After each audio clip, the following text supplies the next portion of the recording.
ദൈവികമായ രക്ഷയും കരുണയും നമ്മുടെ പേരിലുണ്ടായിരിക്കട്ടെ. വിശുദ്ധ ഖുർആൻ സൂറത്തുൽ ബഖറ വചനം 148.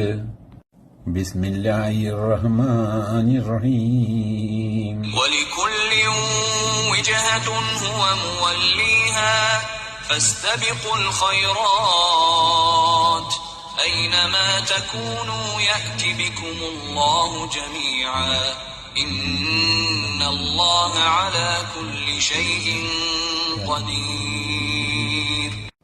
എല്ലാവർക്കും ഓരോ വിഭാഗത്തിനുമുണ്ട് ഒരു അഭിമുഖസ്ഥാനം. അതൊരോ വിഭാഗവും അതിനു നേരെ മുഖം തിരിക്കുന്നതായിരിക്കും.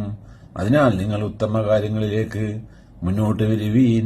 നിങ്ങൾ എവിടെ തന്നെയായിരുന്നാലും അള്ളാഹു നിങ്ങളെ മുഴുവനും കൊണ്ടുവരുന്നതാണ്. നിശ്ചയമായും അള്ളാഹു എല്ലാ കാര്യത്തിനും കഴിവുള്ളവനാകുന്നു.